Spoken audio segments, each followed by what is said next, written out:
what is this going to look like? We don't know. Like, we're unable to come out with a resolution. So there was one time she visited Atlanta, and we kind of both had the feeling that this was going to be the last time we were ever going to see each other.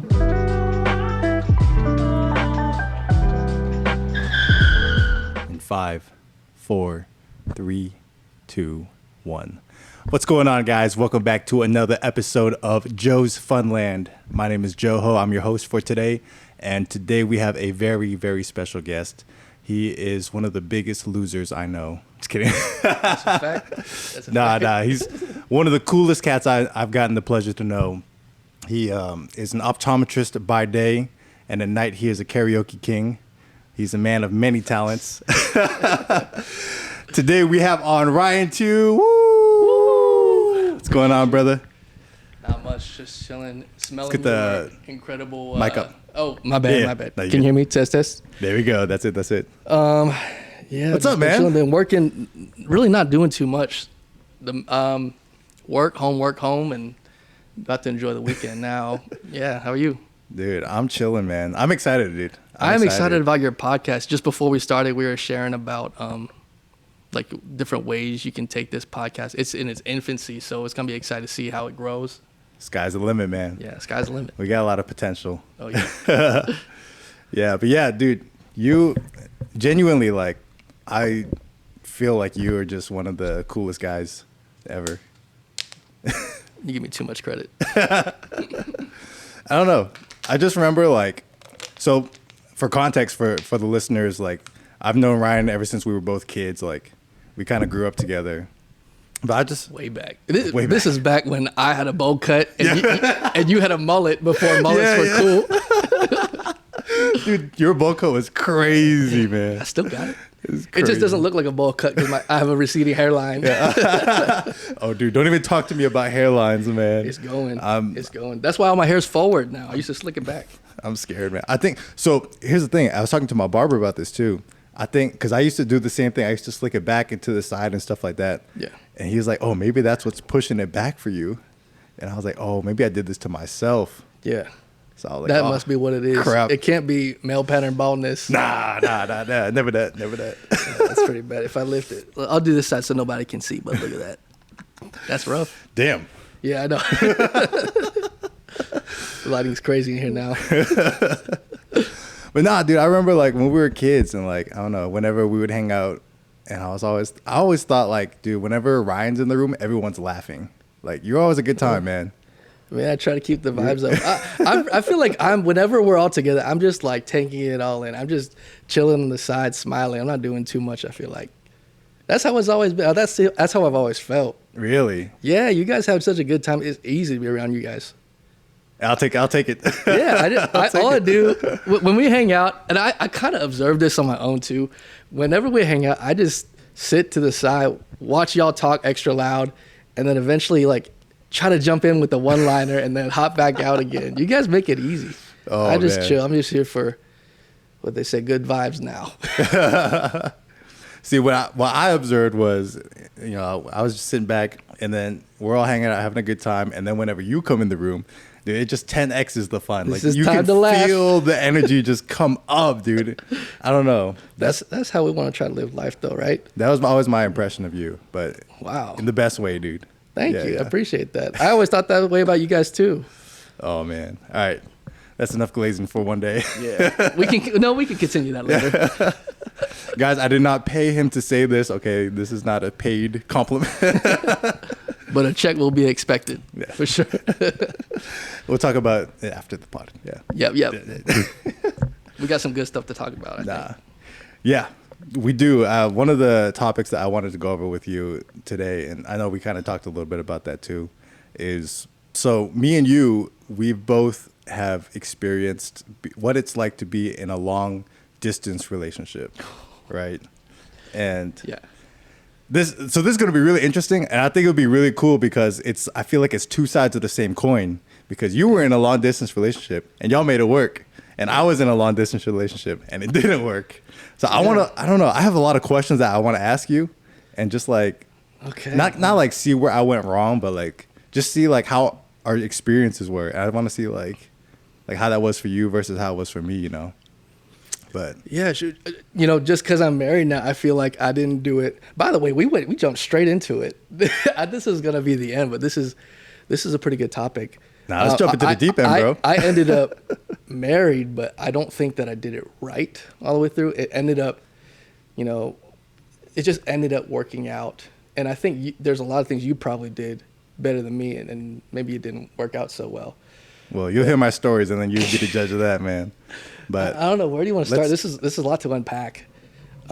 Is that okay if we jump into the deep end, though? Just get Let's do it. I love it. Yeah. All right. Yeah, we'll talk about everything, but we can start here. Like how it started. You want to hear about how? Let's start from the origin story. How did y'all meet? So I think you know most of it already, but not everyone. So I'm an optometrist, and my wife Leanne, she's an optometrist.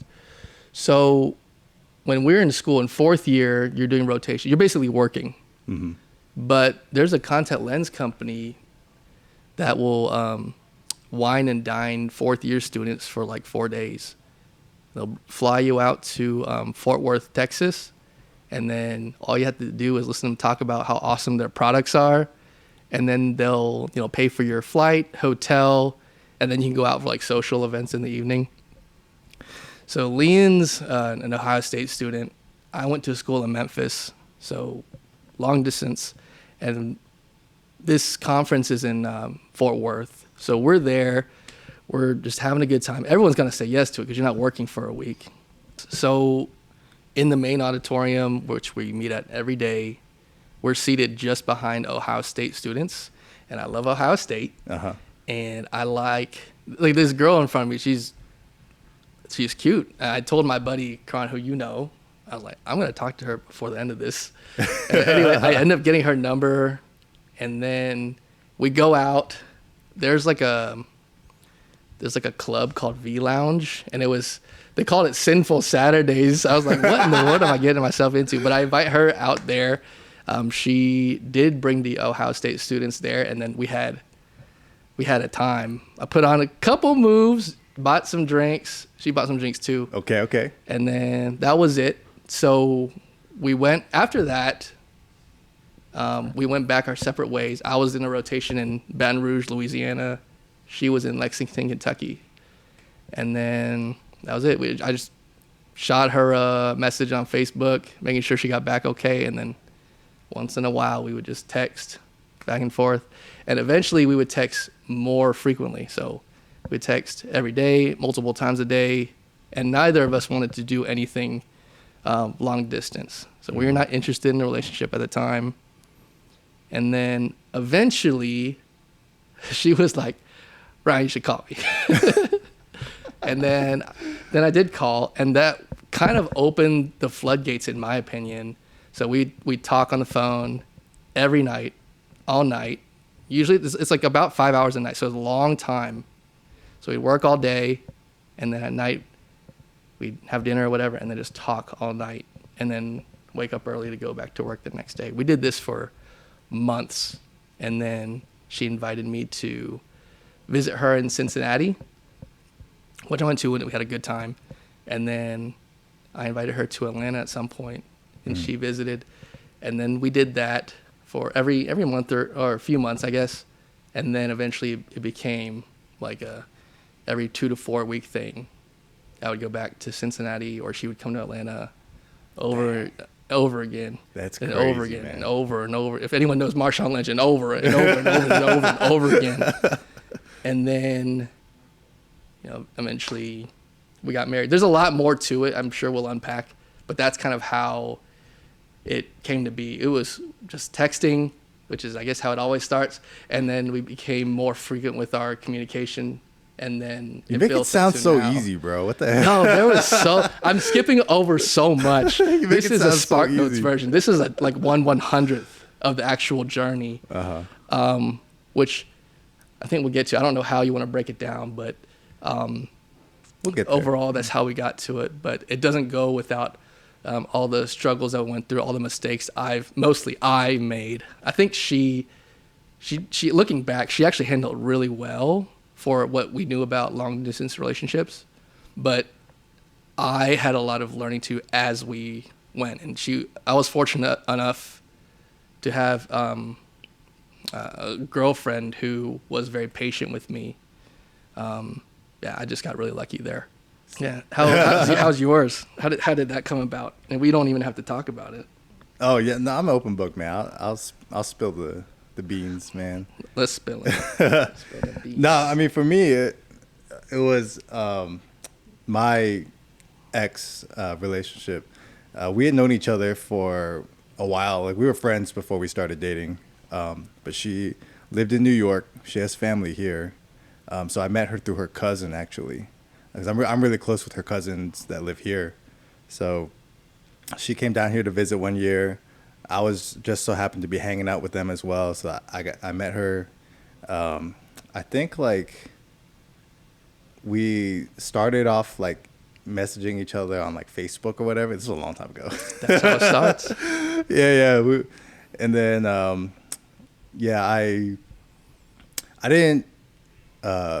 She was dating somebody else at the time, so we were just literally just talking as friends. But we got really close, and then eventually, you know, her and her ex, they ended things, and then we started talking a lot more, and then yeah, and obviously she couldn't resist this charm. She fell head over heels for me. Who could? No, I'm just playing. With a voice like that. Dude, I was actually, this is kind of a tangent. I listened to some of your podcasts. So many people got good radio voices, and I'm hearing my voice right now, and it's hard to listen to, no? Is it really like... Dude, it's because it's your own. People are more self-conscious about their own voice. Oh, this okay. is like, I think it's like a scientific, I read like a study that people are more... Annoyed of themselves? Not annoyed of themselves, but the way that you hear your own voice, right? Yeah. You actually hear it more with the vibrations through the bones in your skull and your ears, and then other people hear it through airwaves. So the way that you hear yourself is actually slightly different from the way I hear you. Right. So a lot of people will think like, oh, it sounds a little bit more annoying. Yeah. But then you'll think, oh, but everybody else's voices sound so nice. Yeah. A lot of it has to do with the medium that you're hearing it through. Wow. So that actually it throws a little bit of a variable in like in that, yeah. Yeah. Your voice is like so many of your guest voice are like, I don't know, way lower. Mine's like objectively higher, like it's a lighter voice, and it's like. So we're gonna do the rest of the podcast like this. I would if I could. I'm not even kidding. I can't even get there, but I didn't mean to cut you off. I was like, this is really different. But go ahead. No, what was I talking about? You were talking about who could resist you. Well, I guess you kind of explained how you came to be. I think what I wanted to get into was like, what do you think worked? What did you do well, and then what do you think you could have done better? Okay, yeah. So I guess to get into that, I think just to give context, right? So when me and my ex we started dating, it was like COVID was still going on, so we couldn't go see each other. So we had to kind of get a little bit more creative about like, oh, how are we gonna like, do a relationship together? How are we gonna like do like dates and stuff like that? How are we gonna like, show each other that, we are like, are interested in each other without being able to see each other in person. So one thing that I think that me and my ex did really well in the very beginning, we did a lot of like virtual kind of like dates, and then like we also sent each other a lot of care packages, which I really appreciated. I thought that was really like a good thing, especially for long distance relationships. I think that helps a lot. I remember doing the same thing. It was awesome. Yeah, like I remember. You remember like back in the day when people used to like burn CDs and like burn mixtapes for people? Yeah, it was everyone's side hustle. Yeah. So one year for Valentine's Day, I did that for her. Nice. I sent her. What'd you put on it? Oh man, I'll tell you after. I'm not gonna disclose. Bumping grind. Genuine phony. Yeah. Oh gosh. I'm not gonna disclose. I can't put all my secrets out. I can't put all my game out there. No wonder it ended. Yeah. Put the SpongeBob SquarePants theme song. fun, the fun song. No. But yeah, I feel like that's one thing that we did really well. Like we made it work that way because like we literally couldn't see each other, like even if we wanted to. Yeah. So I think that was a challenge, but I think we handled that really well. Mm-hmm. But yeah, everything else we did terribly. Just kidding. Just kidding. I'm just kidding. No. It was. I want to say. I don't know, especially with long distance relationships. It's like hard to say what you did right or wrong because like you don't really get like getting feedback on what you did is difficult, right? Like if you're in person, you can like surprise them or like hang out with them and spend time with them. You can see like their body language. You can see like what, like, you know, how they're reacting to it and stuff like that. But then with long distance, it's like they'll text you and like maybe we'll FaceTime every once in a while. But like what I'm doing for her, like it's harder to get that like response. So then I'm like, oh, I don't know if that worked or not, you know? Yeah. I don't know. I think for us, like if I'm trying to pick out things that we did well and things maybe not so well, I think we did a pretty good job, and I'll give Lean a lot of credit of talking about really big ticket items early. So like when you're dating, like sometimes it's just fun to like chat about, you know, things that you like to do or make jokes, which you should always kind of do. But I think early on we did talk about things like faith and family. We didn't have any money, but we did talk a little bit about money, stuff like that. Things that I could have done better. She did a pretty good job of this. Is I think setting a framework, which is big for long distance relationships. If I were to start giving advice for this, because there's no one right way to do it, but I would really encourage for any long distance relationship is setting up expectations on how the relationship goes. Like for example, like when you're in a long distance relationship, maybe talking on the phone after work for 5 hours or staying up late, you know, when you're together, that's kind of a lot. It's a little clingy, but you're in a long distance, maybe that is what you need. Maybe you need a little bit of time, or when it's time to go out with friends, maybe you have to hold back on that. And it's not that they're trying to keep you away from your friends or your community, but you got to make some time for each other in a space that's like really hard to create that. So I think talking about that really early is important. So not just the word communication, but how you frame the expectations in the relationship. And then another thing that Leanne did a really good job of, and I think I really should have done better, was like creating some kind of a timeline and vision for what it's like to be done with this long distance thing. So day to day, a lot of relationships, long distance relationships, it's just day to day. Like we go through our day, we talk to each other, you know, I like you, you like me, this is so much fun, we get along well. And then we kind of stop it at that and either fall asleep on the phone or say goodnight, whatever. But then sometimes like you have to think, like take a step back and be like, you know, what are we really doing? Are we doing this with an end goal in mind? Because this is obviously fun, we like it. But what does this look like in the end? Do we have an idea of how to get there? And if you don't, that's fine, but are we trying to actively get to that spot?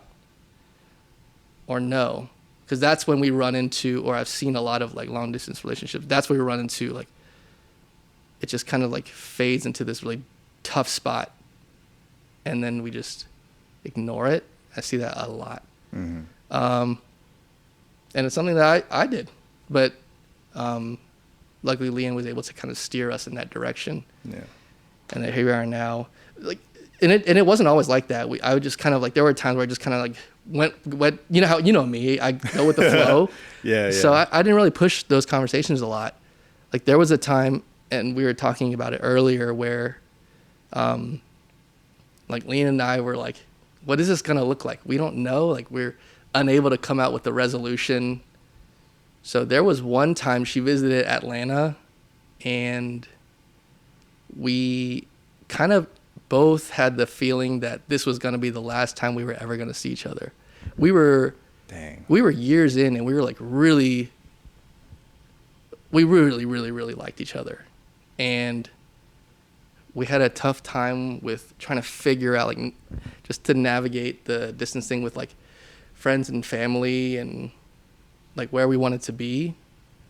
And like the whole, I don't know, she's probably fine with me talking about this, but like through that last time we were together, or what we thought was going to be, like, we were like very emotional, like the entire day, because I was like, man, this is the last time I'm going to take her to dinner over here, and like this is the last time I'll ever like go to her favorite place over here, and then, you know, this might be the last time I'll ever see her again, even though there's no bad blood and we just really like each other. But one thing she always tells me is like, a lot of times you really, and this is like one of her biggest piece of advice that I always take with me, because gosh, she's so smart. But every time we don't really know what to do, or we're faced with a difficult decision, is you just have to take an action step. Just do something. And if it's not the right thing, it'll tell you what to do next. It'll tell you to go the other way. I'm like, this girl is smart. That's smart. And then, you know, moving forward in life, I try to do that. But I think that was really interesting when she said that. I think it's really true, because the hard decisions are not when it like hurts to make a decision. You know, the hard decisions are when like you can't really tell which way is the right way to go. Mm-hmm. Not when it's like, if you know what's right, it's right. It's kind of difficult to do. That's actually kind of easy decision. But when you don't know which way to go, that's when it's tough. Yeah. Yeah. Yeah. And I like what you said about like how Leanne kind of steered you guys into like that, having a direction of like, okay, we're not going to do long distance forever. Like, we want to get to an end point where we're at the same city, or we're like in the same spot, right? So that was honestly something that me and my ex struggled with as well. Just because our situation was a little bit more complicated. And I got to give her credit for this too. Like, she was the most patient person with me. Like, I was also struggling a lot with that, because like, you know, that comes with a lot of sacrifice too, right? And it's like, if you're in long distance, someone's got to give up their city. Someone's got to change up their whole lifestyle, right? Like, it's part of the deal. You got to do it. But it was just so different from, so my ex, she lived in New York, right? And it's just so different from the like plan that I had envisioned for my life, and like what I wanted to do with my life. Like, I never really dreamed of being like living in New York. Like, I like visiting. Visiting's fun. You know, hanging out there is fun. I got a lot of good friends up there, but I never saw myself living up there. That lifestyle is just like, it's not for me. But I had to honestly like think about it when I started dating her, and I was like, oh man, like, is that something that I could see myself like giving up this whole lifestyle in Atlanta, like giving up all my friends, all my family, like all my support system to go there just for her? And like, because it wasn't realistic for her to come down here to live with me just because of our situation. So yeah, more than likely it was going to be me moving up there. And it was tough, man. I'm not gonna lie. It was like a really tough decision. But she was the most patient person with me, dude. She kind of guided those conversations for our relationship too. And yeah, unfortunately, I think we kind of started having those conversations a little bit too late. And by that point, we had other issues that we had to deal with as well. Yeah. So it just that's tough. Yeah, it was tough, man. That is really difficult to handle at that point. It's never gonna really feel good after that. Yeah. But there's always one thing that I feel like people don't realize, and just because I'm on this side of it, is you kind of feel like, okay, if we have to make a decision, one person's going to give up everything and one person keeps everything the same. And until I got married and we were both in the same space too, did I realize that's actually not true. So obviously one person has to move for like away from the life that they've built, but the other person doesn't just get a partner. Like you start to see like when you are from the same place, you kind of evolve together and your lives come together. But when someone leaves and joins your life, it's such a stark contrast. Your life actually changes too. Like my life, I didn't move, but everything about my, like a lot of things about my life changed. My schedule changed. What I do in my free time, it's a lot. It's really different. Where we go during the week and on weekends, it's different. The amount of time I spend with everyone I know is different. You kind of actually are living a single life, even though you're in a committed relationship, until you are together. It's very, very different. So you have to go in with that mindset of, if this person comes here, you gotta be very flexible. And plus, they just gave up everything, you know? Yeah. So Yeah. something that I think also helps that we end up doing is we agreed to like travel to, she's from Cincinnati, so we would go to Cincinnati like every 4 to 6 weeks. Every 4 to 6 weeks, which is what I did before we were married. And then now I thought it was over, but like, you know, it makes sense. We still do it, and it's okay. Yeah. I love doing it. Her family's awesome. I like going to Cincinnati anyways. Yeah. But lots of things that I did not know going into it, that I wish I knew before. And I don't know, hopefully someone can take a nugget out of that, because it's tough. The whole thing is tough. Navigating it's really weird. It's different for everyone. But those are some things I think are universal. Like you got to be able to do those things. Talk about the framework, being able to sacrifice, all that stuff. Yeah. Are you the type of person that you would prefer having your partner around close by, or are you like, oh, like we can have our distance and then we'll just get back together at the end of the day and, you know, talk about our days and stuff? The former. Okay. Yeah, she's awesome. Yeah, I thought we talked about this before we were married. I was like, which one of us is gonna be more clingy when we're together? And we both think it was. Well, we both thought it was gonna be her, but it's me. Like every day. She says at least one time, "Can you just give me some space?" That sounded just like me. Yeah. Whoa. But everywhere she is, I'm always like, "What are you doing? One time she picked up a shift at my job, because she does the same thing I do. She's an optometrist. Yeah. She picked up a shift with me, and then I was looking around at the office, like half the day I couldn't find her, and then one of my texts, she like stops me. She's like, You gotta stop, because she's avoiding you right now. Oh man. Yeah, so I'm definitely the one that's more clingy.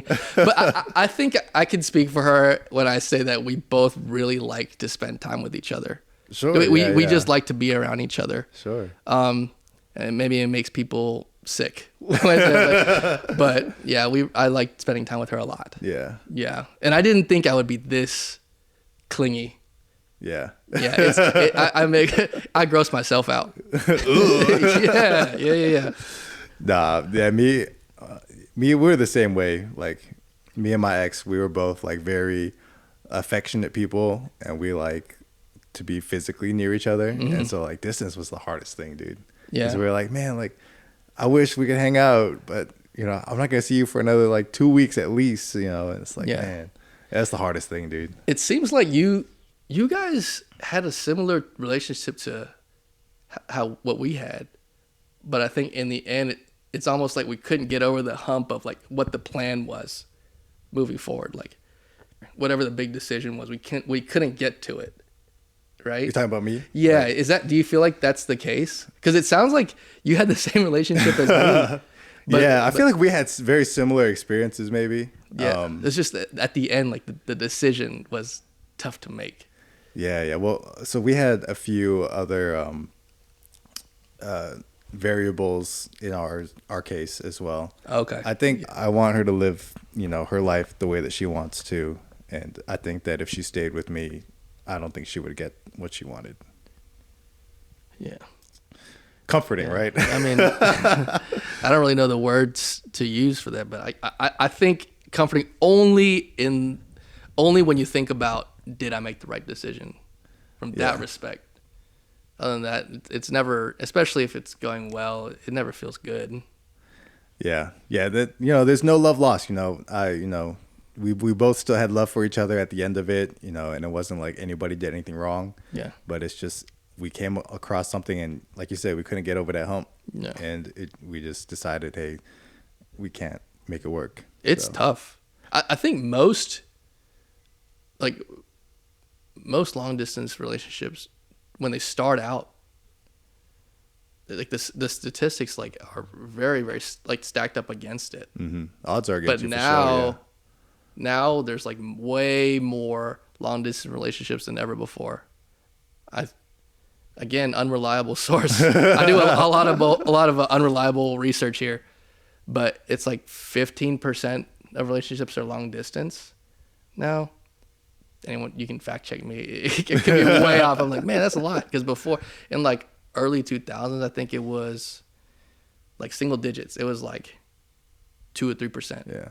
Yeah. Well, now we got online dating too. I think that contributes to Online dating. Yeah. a lot of now that you got too. free weekday minutes. Yeah. When you're calling. You got texting. Yeah, unlimited texting now. Unlimited Crazy, texting. man. But it doesn't mean that long distance is not expensive, because it's very expensive. Every time you see each other, and you can speak to this because you flew to New York, but I drove to Cincinnati, and just gas. I know it's way cheaper to do that, but gas alone killed me. I was broke at the time. And you have a gas efficient car, and it still kills you, And man. it still kills me. It is a very expensive process. It is, man. It is. I spent a lot. That's one thing people don't talk about, is how expensive long distance is, because there's travel costs. There's also stay costs if you want to stay. If you stay at a hotel, Yeah. Which she did put me up in a hotel when I did go. Thank you, Liam. Shout out, Liam. Lean's the best, man. Lean's the best. She is so nice. That's my favorite thing. She is so nice. You can cut this out too, because it's if it gets too cheesy. But that girl is awesome. If anyone who meets her, will at least say she's kind. They might not know too much about her, but she's like Mother Teresa. She's the nicest girl I ever met. Dang. Yeah. That's your favorite thing about her? There's a lot, but I think that's my favorite thing about her. She's very loving. If you ever talk about if you hear her talk about her family or her friends, it's all love. She has a tough time saying anything bad about anyone. She's different like that. Lean's awesome. I'm trying to be a little bit more like that, but that impressed me so much. And she's also super smart. Okay, so we talked so much about, and even before that, we talked a lot about how Lean affected y'all's relationship, and how she's so smart and so kind. And, What about you, man? What do you feel like you did right in that relationship? I think when I messed up, I tried to learn as fast as I could why. There's always the golden rule, do unto others as you want done to yourself, but that doesn't cut it sometimes. So she, early on, she told me about the platinum rule. I don't know if it's really the platinum rule, but she called it the platinum rule. What is that? Where you want to treat others how you think they want to be treated. An example would be I would treat her how I would want to be treated, but that's not really what she would want. So even though I'm trying to show love to her or show her that I care, it doesn't register for her. So me trying to think in a new way really helped my case, because she was really patient with me. There's no reason for me to be patient with her. It was on me, I think.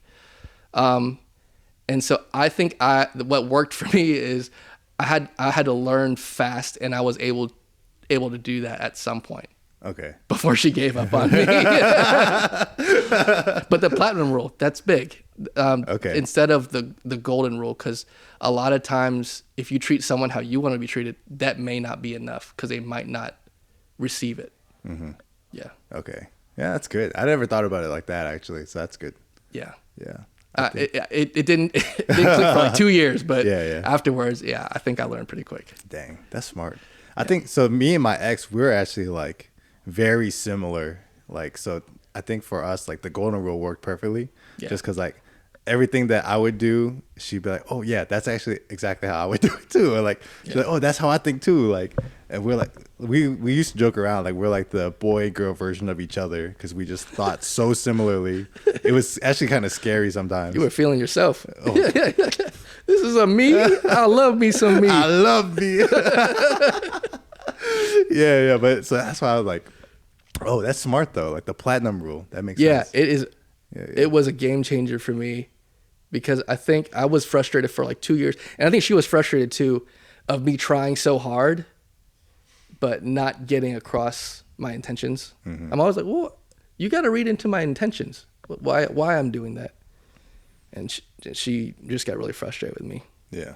But that was huge for me. That's what I think I did well, was trying to catch on quick enough because I think she was patient with me. Yeah. Yeah. I mean, I feel like you're a very patient dude too. So it probably went both ways. Maybe. Yeah. Maybe I think I think she was definitely more patient with me. Looking back, I'm like, well, I would, if I were her, I probably wouldn't have given me the same chances she did. Mm. Yeah. Do you know what your love language is? Words. Words of affirmation? Yeah. Okay. Yeah. Words. And then words and time. Oh yeah. Yeah. Words, time. If we're ordering them, then acts. No. Yeah. Acts, touch, and gifts. Okay.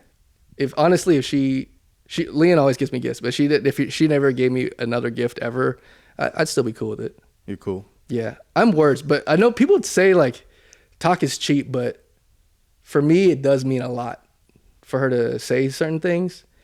And sometimes like for someone who's like acts of service, I don't know, are you acts of service? I think I had it was almost tied between acts of service and quality time. Okay, so for a lot of people who I talk to who are acts of service, they're always like talk is cheap, like doing things is what really makes it count. But then sometimes I get confused. Maybe I'm just like I'm just kind of dumb. But what happens is like, what if she's doing the dishes for me? Maybe that's like her showing me love. But also, what if she's really angry at me and just wants to get the dishes cleaned? That's not love. Like, okay, but it's hard for me to see like, is she doing that to communicate love, or is she doing it because, she's responsible and wants to do the dishes? Mm-hmm. But in how I see it is words are a very direct form of communication. Now, if things don't line up with the words, obviously, maybe talk is cheap. Yeah. But if you say something, I feel like it's a direct way to communicate how you're feeling. Mm-hmm. But that's coming from a guy who's words. Yeah. Now, Leanne, she is acts of service.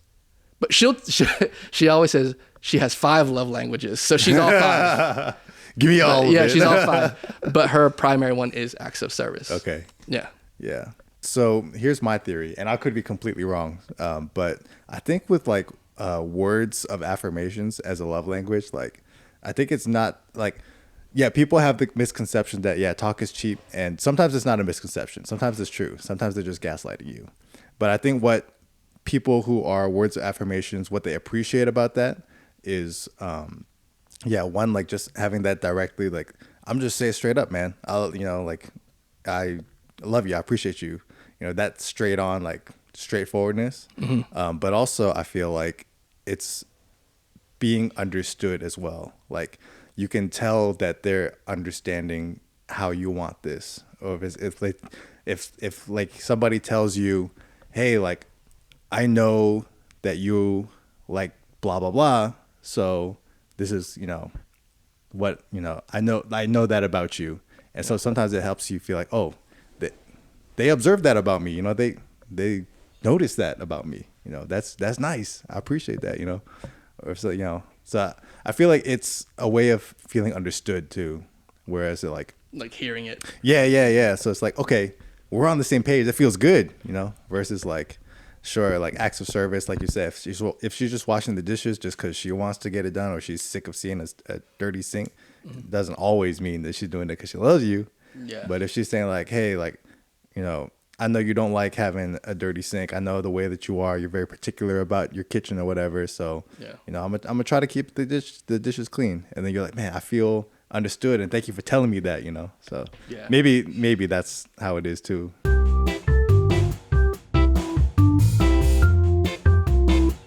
I learned all these lessons the hard way. Don't we all though? True.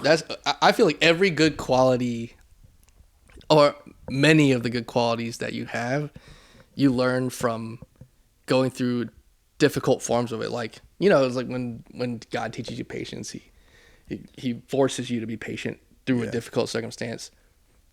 But yeah, going through difficult relationships, or challenging relationships will teach you a lot too. Yeah.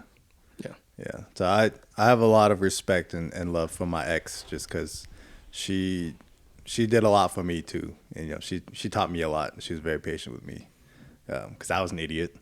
I'll tell you that much. I was an idiot. Same. Yeah.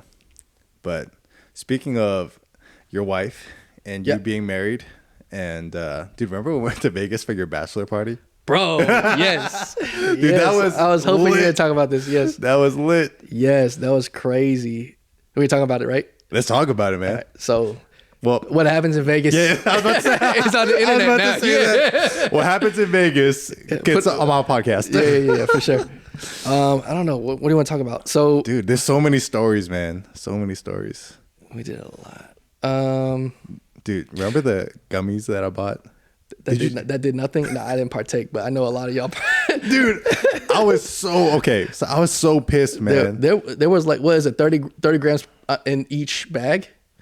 That's what they said.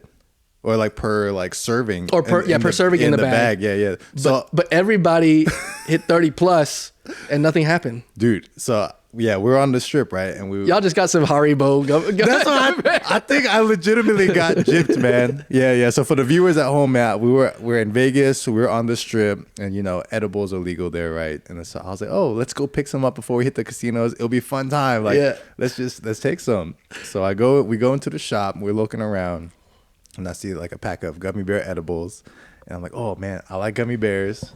Edibles are great. Let's grab a pack, and then. It was like a pretty decently sized pack too. So I was like, we'll just grab some. Everybody can share a little bit. And then, yes, it was like a decent, I don't remember exactly what number it was, but it was a decent amount that was in there that should be enough to get people buzzed at least, you know? So I buy a pack and it was like $40. I think it was 6 of you guys. 6 of you guys got a bag. Yeah. And nobody had anything. I paid $40 for a bag of gummy bears, and I was like, okay, it's got to be lit. Like, it's got to be good. Yeah. We all take some, and then we go to the casino. We're gambling. We're having a good time. I mean, we're having fun.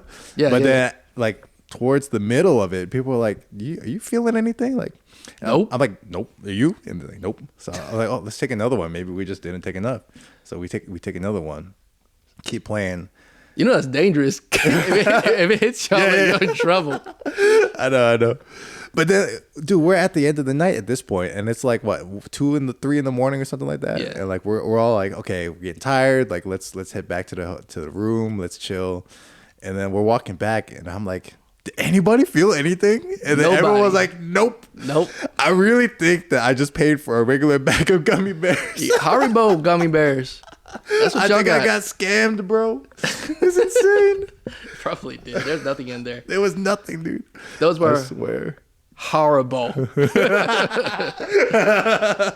can cut that out there.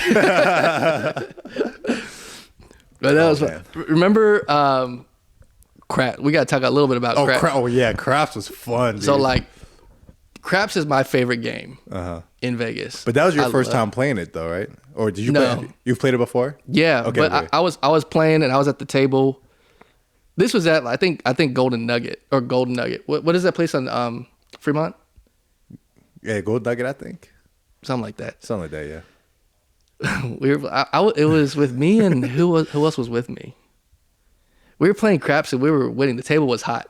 Yeah. And then you and Sam have never played craps at this point. Yeah. We never played. And then you saw that we were winning money, and then I saw you guys put down chips. I was like, what is happening? They don't know how to play. And then you just did everything that we did. And as a table, we all won hundreds of dollars. That table was so hot. People were getting crazy. It was lit, Every man. shooter was hot. Oh, Every man. single one of us. And everyone started raking in chips. It was awesome. It's because we were waiting for Hip, I think. And we just kept on playing. Yes. We kept on playing, and everyone went up like $300 or $400. Yeah. It probably lost at some point, but $300 or $400, everybody. And it was quick, But too. quick, like, it was. Yeah. That's what's impressive. Not that we won 300, 400, but it was like a couple minutes. Yeah. Boom, everybody.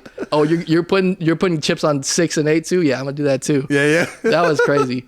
Dude, that was insane. And that was my first time playing, too. So I was like, I'm going to just follow what everyone else is doing. Yeah, And that's the it worked. strategy. That's the It strategy. worked. Because you get the same earnings as everyone else who does the same thing. Yeah. Yeah, Oh, that was man, fun. that was so much fun, dude. I think at one point we took over like 3/4 of the table too. Like that was all of us. Yeah. And there was like 3 other people on the other side that were like randos, and then it was just our table playing. Us playing the table. That was so fun, dude. I've played a lot of craps, and that was my favorite. That night, that table was my favorite. I've never seen so many people who haven't played before win that much money. That's crazy. Every time we would just be like jumping up and down, like hugging each other, screaming, like, "Oh man!" And then also like when someone would shoot the dice. I think y'all would wait to see if we would jump up first. Yeah. Like, do we win? Yeah. That was fun. I'm glad y'all won though. That was nice. So fun, man. That was really fun. That was fun, man. Yeah, that was my first time playing craps, and ever since then, craps has been my favorite table game. It's fun. It's like a social game too. It's like fun, yeah. like the way most people play, they're on the same side as the shooter. So everyone wants the shooter to be successful. Everyone's cheering for each other. Complete strangers. Yeah, and I found that like usually the cheaper tables, like the lower buy-in tables, have the best crowds. Like I've played some more higher end buy-ins where it's like $25, $50, $100 buy-ins per play, and like everyone's quiet. Like everyone's the high rollers. Yeah, it's because they're staring so intently, and like because there's so much money on the line, everyone's just like so focused. But then that's because the poor folks. Poor folks are all kids, so everyone's like, yeah. But then you go to like the $10, $15 tables, and then everyone's like, I don't know how to play, but let's go. Woo! That's us for sure. It was so much fun, man. That was crazy. I love that. I've never seen that many people who had no idea what they're doing win so much money. That was so fun. That was so fun, man. You remember? I don't know. Can I talk about Derek? Say it, man. I don't know. I don't think he'll mind because Derek, great guy. Great guy. Yeah, we love Derek. He's been a guest on the podcast before, but it was just funny because he did well, I think, but everyone who sat next to him did poorly. He had like some More kind specifically, one person. Yeah. Well, it happened multiple times. Like, it was just like a series of bad luck. So, like, on the plane, Derek's screen didn't work. Like, out of all the screens, it was his. And then deboarding, like, some old lady fell as she was, like, walking past Derek. And then when our friend Chase was playing blackjack, he was on fire. And then Derek wanted to get in on it. And so he sat next to him. And then Chase lost everything. he had to stop playing. And I think it happened with one other too. But it was fun. It was fun with them there. Yeah. That's fun. No, it was funny. The funniest part. The Vegas Black Cloud was I think it was like the very last day, and then we were like going to go get dim sum, but then the place that we went to had a casino in there. So then Alex was like, "All right, I'm just gonna play one more hand before we go eat. Let's just." No, he played roulette. He's like, put all of it on red. Yeah. Everything. Yeah. Of course, he lost it all. And then I think Derek was like, put it on red. Oh yeah. And then Alex like, nah, I'm not gonna listen to you. You've been bad luck for everybody this whole trip. He puts it on black. Red. Should listen to Derek. I know. Alex was pissed. That was crazy. Oh man, that was so fun, dude. You never know what you're gonna get with Derek. Like that. I think that same restaurant, there was another craps table too. Yes. And he was he was a shooter for one of them, and he like threw the dice like past the table, hit someone in the chest. And he hit Charles in the chest. Always a good time. Oh man, that was a good time. I man. forgot about that. That was such a good time, dude. Vegas is my favorite, dude, because I feel like there's a little something for everybody too. Yeah, good shows. Yeah. They got good shows. Shin Lim was amazing. I still can't figure out when I was watching him do the trick in the front, and there's a camera on him, and then there was smoke, and then he was behind. I think he was sprinting, dude. I think he was. Man, I think he ran for his Usain life, Bolt dude. can't sprint that fast. He must have, dude. I don't know how else he did it. Like 1 he second. was literally in front of us. Yeah, I was watching him. Yeah, I was he was looking at him, literally and in front smoke, of us. and then boom, him and his Goku hair right there. Impossible, dude. He must have been sprinting, dude.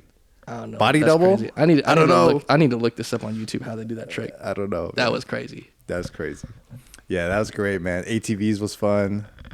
ATVs. That was fun, man. One of the best things was the food, bacchanalia. Dude, I'm so mad. Me and Justin missed out on that one. Oh, y'all had to leave. Though, Yeah, right? we left early. That's why. Man. I'm so mad. Some of those guys could eat. Some of those guys could eat. I mean, buffet, Dude, but it's like not. It makes Golden Corral look like an appetizer. It is. I mean, lobster, all the seafood you could ask for. Pretty sure like Sam had like 20 plates probably. Dude, I would have got my money's worth on that for sure, man. For sure. You believe it, man. That's crazy. I'm still so sad I missed out on that. Yeah, no. That just means we gotta go back. Hey, I'm down for it. Let's run it. Let's do it. Let's do it. Let's run it. Who's getting married next, man? Another bachelor party. Could be you. Who knows? Oh, I'm waiting, Let's man. put it in the ether. I'm waiting, man. Yeah, no, Vegas was awesome though, man. Mm-hmm. Have you been back you're since? That was the last time. We gotta go back.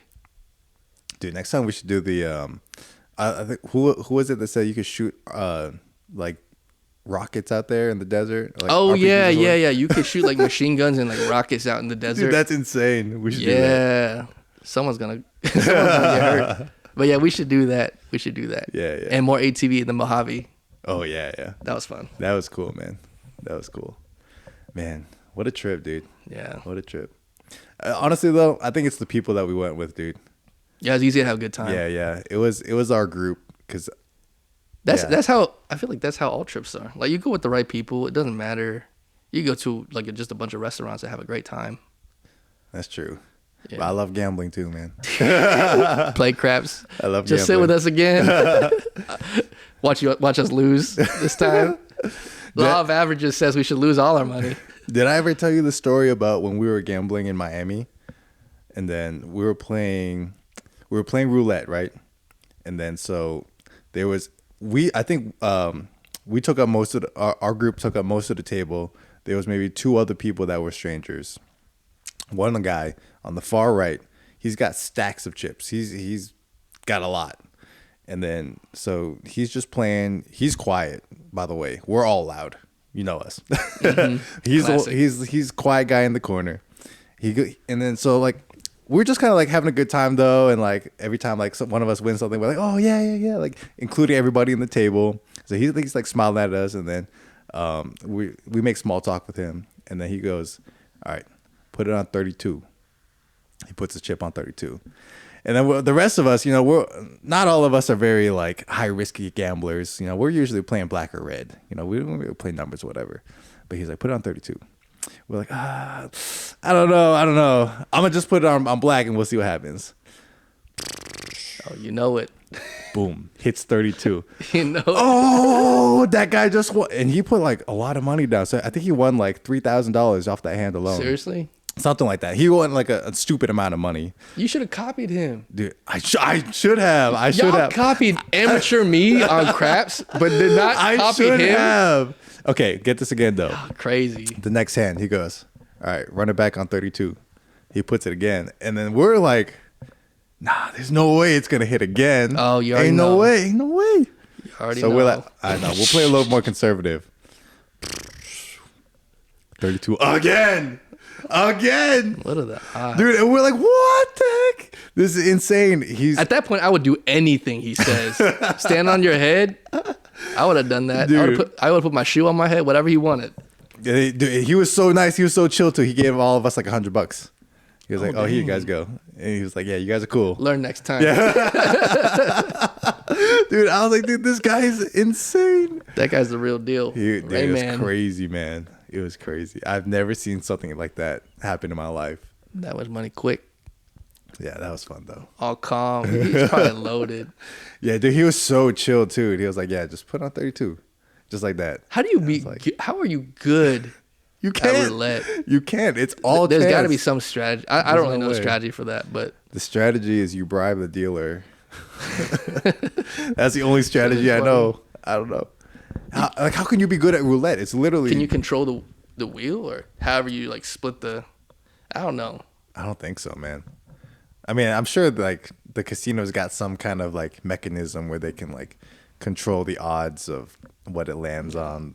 There's no way they're taking chance like that much chance. No, on they're the never game, in dude. your favor. Any Never. game's never in your favor. There's no way. That's just odd that he's so successful. 32. Yeah. That doesn't happen. That was insane, man. That was insane. That's like a once in a lifetime, I feel like. 32. Yeah. All right. There's a trending would you rather right now on the internet that I've been seeing. Would you rather have $1 million or would you rather have the ability to do a Kamehameha one time? Man, that's every Asian kid's dream. I know, right? The experience would be so incredible. when I first heard that, I was like, this is an easy one. But now I don't know. Because I'm thinking, what could I get? Obviously, it's the dream, right? But what do I really gain from it? The glory, man. Yeah, that's true. The glory. That's true. That's incredible. A Kamehameha. Dude, you could You're probably gonna hurt. You're gonna blow something up, probably. You could destroy a city with that thing, man. Can you really? A city? I think That's in one of the earlier Dragon Ball episodes, like OG Dragon Ball, like Roshi destroyed like the moon With the Kamehameha? yeah.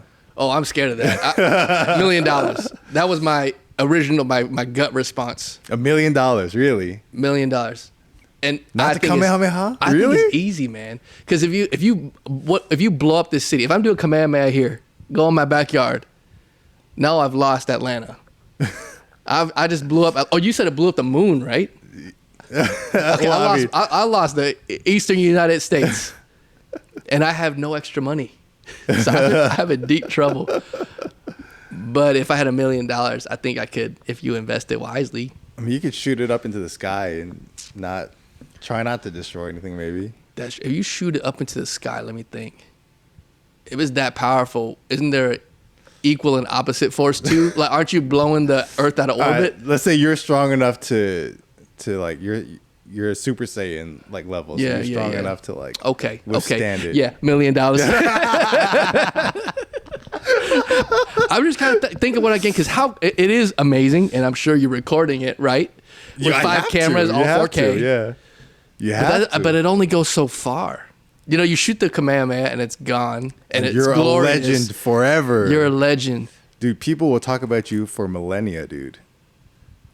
Your name will be in history would you books. want people to talk about how cool Joey Ho is, or forever, or Yes. would you want to retire tomorrow? I want to be cool. Okay. So we're split. We're house divided. I want the $1 million, and you want the glory. Hey, but there's no you wrong take the answer. $1 million, I'll take the Kamehameha, and then we'll share. Okay, that's fair. I don't know what I'm gonna spend it on. My U.S. is blown up though. We'll do it somewhere in China or something. I don't know. Okay, fair. Let me pull one up. Oh yeah. Yeah, I got a few in the chamber right now, but Okay. if you got some good ones, let's hear it. Would you rather be on death row for a crime you didn't commit, and the most important person in your life is free, but they committed the crime, or be free, but the most important person in your life is on death row for a crime that you committed? Nah, I'll take death row. You'll take death row? Yeah, I'll be the That's true. It's someone you love, right? yeah. If it's someone I love, yeah, I'll take it. What about you? Well, I know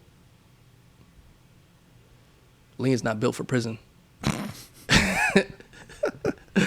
Well, you're on death row, so you're gonna die pretty soon, anyways, right? No, actually, Or- you know what? She's talking a about- quick learner. I'll probably be on death row myself and try to fight it, even though I can't. Yeah. Never mind. That was easier than I thought it was gonna be. All right. Would you rather climb up into your attic and find a horde, like a bunch of, it's congested with roaches, or one human being? And you don't know how they got there. I think roaches. And the Roaches? reason is, because once you clean it out, it's done. But once you clean out the human, now there's questions. Now there's a whole lot of chaos going on. You got a lot of time spent with investigators, I think. Whereas if it's the roaches, once you clean it out, you just got to figure out, is my house good? And there's also like, you know, the Asian superstition, like it's bad luck if you have someone die in the house or something. What if he's still alive? Oh, that Like sounds. you can climb up there. Oh, he's like a squatter. He's just sitting in your attic, like, what's up, man? Is he? Oh, he sounds pretty chill. Okay. I'm like, do you want to play Settlers? I don't know. I would be freaked out. Yeah, I feel like the He's human like, would be scarier, hey. honestly. Because like, how did he get there? How long has he been there? Exactly. Yeah. There's so much other than just the body. Whereas I just feel like there's nothing tied to roaches. You clean it out and it's clean. You're good.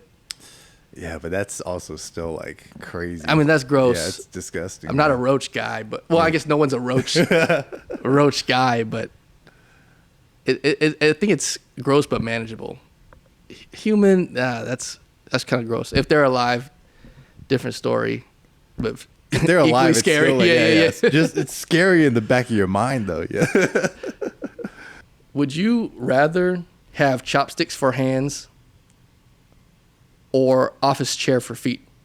And you're perfectly adept at using both. Ooh, I would go office chairs for feet. Office chairs for feet? Dude, imagine how much fun it'd be rolling around. You could go so fast. Man. Okay, well, you're going to be walking downhill for life. Oh, that's true. Oh, that's true. I didn't even think about that. Yeah. I didn't think about that. Oh, Yeah, dang. chopsticks. How do Chopsticks you, for hands, like for yeah, like, that's fingers? yeah. How do you wipe? I don't. Oh, that's true. Well, Yeah, like, I mean, there's different techniques you could try, but neither of could. them are going to be really comfortable. Wouldn't it be ideal? Bidet. You could just get a bidet, maybe. Yeah, you could just got to have a strong. You got one. You need one that you could trust. Yeah. Yeah. A trustable bidet, because yeah. that's not gonna. You can get. I mean, let's be Yeah, honest. yeah. You're either side-to-siding that one or in. There's not much you can do with chopstick fingers. Dude, it would be terrifying, dude. I don't. Well, okay, never mind. I'm not gonna go there. But The office chairs. My first impression was, oh, that'd be fun. like skating. Yeah, it'd be fun. But But yeah, office I chairs, you think can't about the control. How do you control which way you go? It just slides every which way. Well, because you got two, right? So you can kind of like Can you? skate, But you right? can't push off anything because it just slides back. It's every which way for Yeah, office that's true. chair. That's true. Dang. I feel like mine are easy. It sounded like fun though. I know. Did I ever tell you about the time when? So have you ever watched those movies or like TV shows when people are like sitting in an office chair and then they push a fire extinguisher and then they like Oh, that would be fly fun. So You could do that then. So I tried it one time actually, back a long time ago at my old apartment. I had an office chair, and me and my friends were a little drunk, a little bored. So Yeah. we were like, dude, we should try that. I have a fire extinguisher because the apartment had one in the kitchen.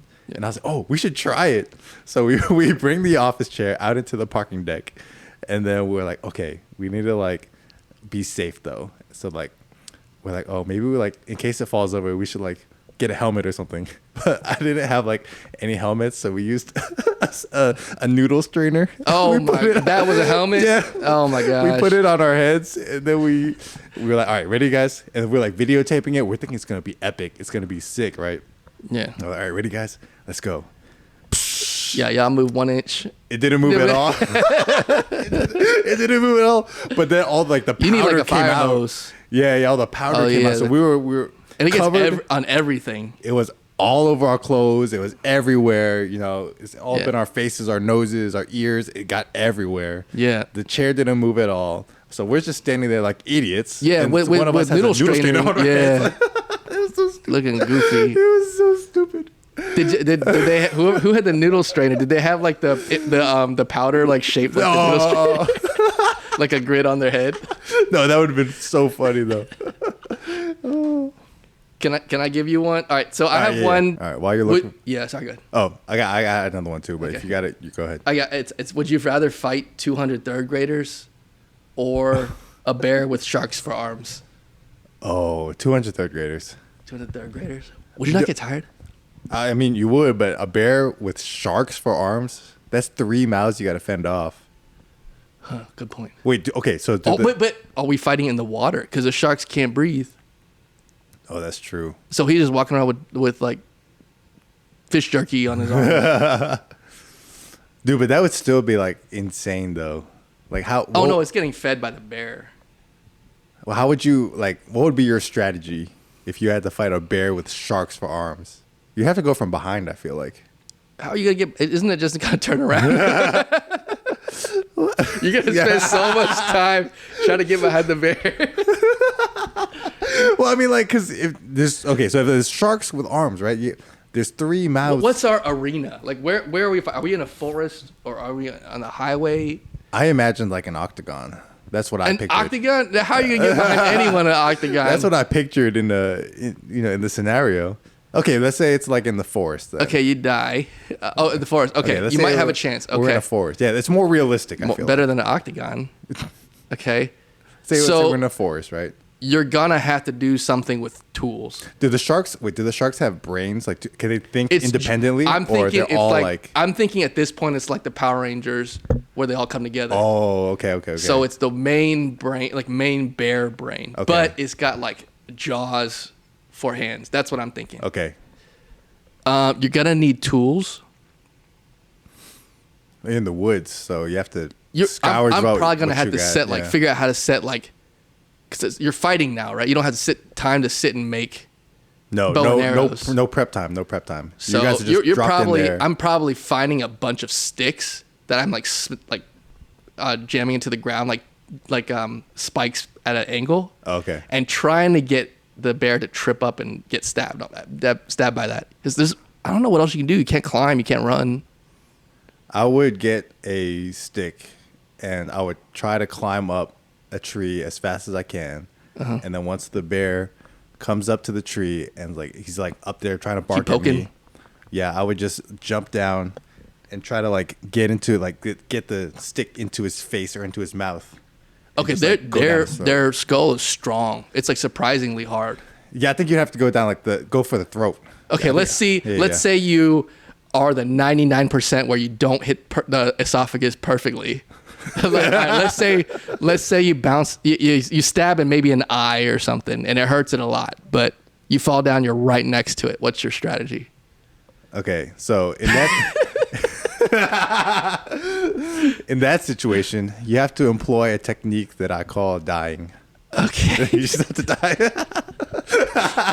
What can you do? Jiu-jitsu? What are you gonna do? No, you're not gonna do jujitsu. I don't know what do sharks hate. Nah, you're screwed. If you land right next to him, just the bear alone is gonna kill you. Well, okay, but if he has jaws for hands, though, I feel like he won't be able to run as fast as a regular bear would, right? Because then he's eating the ground. What if it's right? baby shark? We don't know that. What if it's small? What if it's little shark's aerodynamic and he's faster? It runs like a human on 2 legs. Oh, so he's rocking out like a humanoid style. I'm thinking, yeah, because I mean, he's dang. not gonna run with giant 12-foot long great whites. Okay. So it's probably like the head of a teenage shark or something like that, Okay. or a kid shark, Okay. small and runs fast. Yeah. Then I think your only hope would be you have to kill him. Hopefully, Go for the brain or the throat. how accessible are the nuts? And not just to be funny, but curious. Is it a nipple size? I'm just Okay. thinking. Well, okay, if he's walking on his 2 hind legs, then yeah, I think it would be more of a weak spot, right? Yeah, but how accessible is it? Like, how can I just reach out and poke it? Or? Dude, imagine like, okay, if you're like have a stick, right, and you try to like hit him in the nuts. Yeah. His first reaction is gonna go like this, right, and cover up. But his hands are sharks, so the teeth are gonna like scrape up against him. He's gonna like hurt himself. So that might be a good valid strategy. Because your reaction is gonna be like, what am I gonna cover your nuts? So I'm gonna poke his nuts. Yeah, and then the shark teeth are gonna. How close? But I gotta be close to get to this. I gotta be close. How long is the stick that you find? I guess. Oh. Yeah, I mean, most of the sticks that fall in the forest are probably dead branches. Like, Yeah. yeah, you're screwed. But also, okay, so that's like an impossible situation. But what about the kids? Like, if you're fighting them, yeah, you walk up to one, you knock it. Oh, you gently knock them out, right? So you take one out and then on to the next one, on to the next one. Like, don't you get gassed after a little while? No, I'm sure you do, but you got to choose one What or the are they other. at? So, I mean, which one would you rather do? Man, I don't know. Just them like laying on me. I feel like I would have a tough time breathing. You said 200 of them? 200. I mean, Third graders they're small, but 200 of them, that's a lot of weight. you just take one of them by the legs and swing them around. I'm sure the other ones will lose morale pretty quickly. Scare them. Yeah. Yeah. That's got to be the strategy. Like, it's got to be mental warfare Oh, yeah, at some yeah, point. yeah. Because physically, They don't like, have the killer instinct that there's the only- double shark bear has. That's true. That's true. there's only like so much you could do, like, yeah, physically, like endurance wise. So it's got to become a mental game at some point with those third graders. I go third grader. Make an example out of one of them. Yeah, scare them straight. Yeah. And let them know, like, hey, we could be friends. We could be friends. We don't have to fight. We're lovers. Don't tell that to third graders, actually. I'm gonna cut that out. Yeah. Okay. I take that over the. Right. Now that I think about it, I take that over the bear. Would you rather have to do, like, right now, get dropped into an impromptu rap battle, 2 rounds of rap battle? Is this freestyle? Yeah, I only do writtens. I'm not that quick. you got to do a freestyle Okay, rap battle, 2 rounds, or would you rather get dropped into doing a 5-minute stand-up comedy routine right now? Who's the audience? You don't know. They're randoms. You just got to. How big is it? How big? Oh, huge room, dude. Apollo. Oh my god. What about the freestyle battle? Oh, dude, it's big, huge, stadium-sized battle. Which one do you think you have a better chance at succeeding in? Honestly, I can't try to be funny because I'm not. Like, I've tried it plenty of times before. I'm not funny like that on command. And then I've tried to freestyle before, and that's a disaster. It doesn't. It's hard. It's actually hard to listen to. So, man, which one will hurt me less? I think the rap battle, because everybody's got to lose one, and everybody knows, like, he lost bad, he bombed, and that's it. But then when you're the comedian, you're the show, and then everyone's gonna be like talking about the guy that bombed the comedic, the stand up all night. So I think I take the rap battle and just take the L. Dang. Come up with a couple bad rhymes and then get booed off. What would you do? I would do the rap battle too, only because Can you freestyle? I won't ask you to do it, but can you freestyle? Not well, but yeah, dude, I mean, back in the day, that's what we would do, though. Do you remember? Yes, I did it all the time. That's how I know I'm bad at it. Like, that was like the thing, dude. 106 in Park when you had MC. Yeah. Yeah, I did it all the time. That's what we would do, So I feel like I have more experience trying to freestyle. I'm not good at it, but I have more experience trying that. I've never tried to do a stand-up comedy set. I've never tried to like set up jokes like that. So I don't. That's like way out of my wheelhouse. Like freestyling, like at least I've tried it. It's I have a little bit of experience. That's true. I suck, once in but- a while I come up with a good rhyme. Yeah. Plus, like, if you do a rap battle, I think it's quicker than 5 minutes. Like, you usually get like 30 seconds to say your thing, and then that's true. But then 5 minutes on stage is a long time, dude. Yeah, a quiet 5 minutes. Dude, the audience is silent. That's extra loud. That's extra loud. Yeah. You're like, dude, it's only been a minute. Yeah, Holy crap. I'm sweating through this shirt. Oh, jeez. Yeah. I'll get booed off stage in a rap battle, no question. Now that's an easy one. Yeah. Let me see if I got one for you. All right, bet. Penis. Oh, No. Sorry. Whoop. We'll take that off. All right. We'll do one more, and that Okay. we can do the cards, and then we'll wrap it up, just for time. Okay, this is an easy one. Would you rather change gender every time you sneeze, or not be able to tell the difference between a muffin and a baby? Oh, damn. All right. We're going to say both of our answers on 3. 1, 2, 3. Muffin and a baby.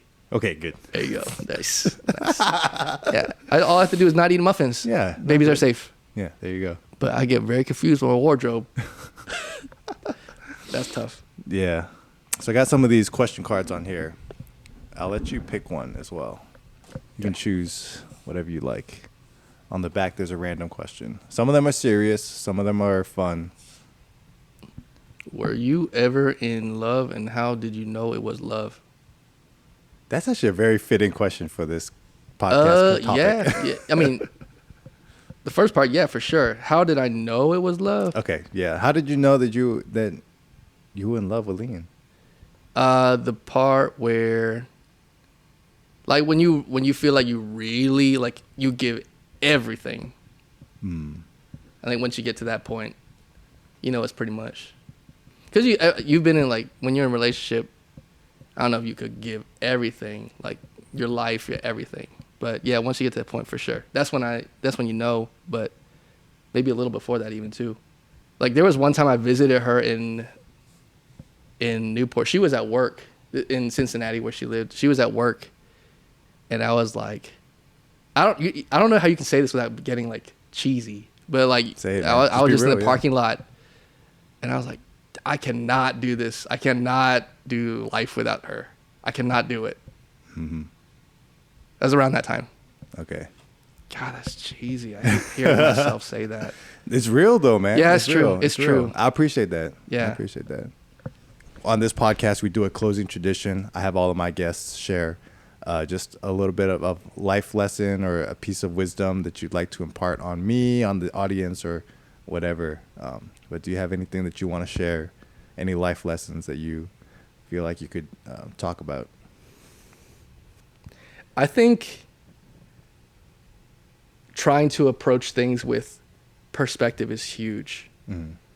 Like being cognizant of perspective. Like I talk to Leanne all the time about this, and I don't know if she thought I was weird at first, but I think about death a lot, but in a good way. Like, it makes me happy. It makes the moments like more rich. Like, you know, when you're at a funeral and someone's like, man, I wish I got to say I love you one more time.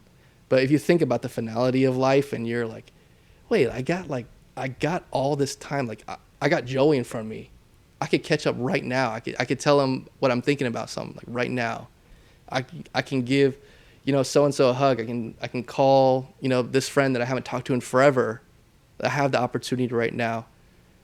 So I think like the scarcity of your days makes it seem more valuable. It's basic economics. Like, it's like perceived value increases when there's scarcity, I guess. Mm-hmm. But also being aware of other perspectives too. Like, I know, I guess I'm double dipping, but like when people are arguing, we focus on like, when we're arguing, I'm right, and we're arguing, you're right in your head, right? So we're both right, and our goal is to try to convince each other why we are right and the other is wrong.